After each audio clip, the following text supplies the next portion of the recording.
আচ্ছা, তোমরা তো অনেকেই ডালকে ভিজিয়ে সেটাকে বড়া বানিয়ে সেটাকে তেলে ভেজে তারপর সেটার ঝোল বা ডালনা করে অনেকেই খেয়েছো, কি তাই তো? খেয়েছো তো? এবার যদি তোমরা একটু হেলদি রান্না খেতে চাও, ডাল বড়ারই হেলদি ভার্সন, তাহলে পরে এই ভিডিওটা একটু দেখে নাও। 2 মিনিট সময় হাতে থাকলে প্লিজ দেখে নাও।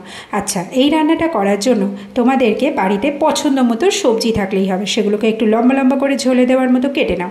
কেটে সেগুলো প্রেশার বা কড়াইতে নুন হলুদ দিয়ে জাস্ট সেদ্ধ করতে বসিয়ে দাও। দিয়ে তারপরে তা নুন হলুদ দিয়ে একটু সেদ্ধ করে নাও। এটা কড়াইতে আমরা করেছি, তোমরা চাইলে প্রেশারেও দিতে পারো। তোমাদের পছন্দ মতো সবজি দেবে, এতে কোনো রকম কোনো বিধি নিষেধ নেই। আচ্ছা, এবার মটর ডাল আর গোবিন্দভোগ চাল একটুখানি রাত্রেবেলা ভিজিয়ে রেখে দাও। নিয়ে সেটা সকালবেলা মিক্সির মধ্যে ট্রান্সফার করে দাও। নিয়ে ঘর করে একটু ঘুরিয়ে দাও। ঘুরিয়ে নিয়ে দেখো এই রকম একটা মিক্সচার তৈরি হয়ে গেল। এবার এটার মধ্যে তোমরা নুন, চিনি, লঙ্কা আগে থেকে অলরেডি দিয়ে রেখেছো, দিয়ে আমরা বেটেছি। যদি তোমরা না দিয়ে থাকো আগে থেকে, তাহলে পরে দিয়ে নাও। মিশিয়ে নিয়ে এরকম ঝোলটা যখন ফুটবে, একদম টকবক করে ফোটার সময় এই মিশ্রণটা গোল গোল করে ঝোলের মধ্যে দিয়ে দাও।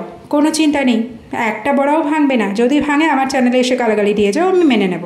তো যাই হোক, দেখো গোবিন্দভোগ চাল থাকলে কিন্তু ভাঙবে না। তারপর দেখো বড়াগুলো এরকম করে ঝোলের মধ্যে ডুবো ডুবো করে গোটা লঙ্কা বা চেরা লঙ্কা বা লঙ্কা বাটায় যা তোমাদের ইচ্ছে দিয়ে দিতে পারো তোমরা তোমাদের স্বাদ অনুযায়ী। তারপর একটু কড়াইতে তেল দিয়ে একটুখানি পাঁচফোড়ন আর কালো জিরে ফোড়ন দিয়ে এই ঝোলটা ভালো করে কড়াইতে মানে ফোড়নের মধ্যে দিয়ে দাও।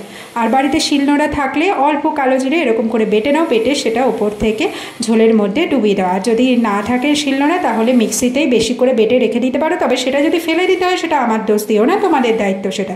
যাই হোক, তারপরে বাটির মধ্যে বেশ খানিকটা ফুটিয়ে নিয়ে এরকম বাটিতে গরম গরম ঢেলে নাও। ঢেলে সেটা গরম গরম ভাতের সাথে দারুণ করে আয়েশ করে খেতে পারো। তবে হ্যাঁ, যদি তোমাদের হেলদি রান্না পছন্দ হয় তবে এটা করো। তবে হেলদির সাথে সাথে টেস্টিও হবে, এই গ্যারান্টি আমি দিচ্ছি।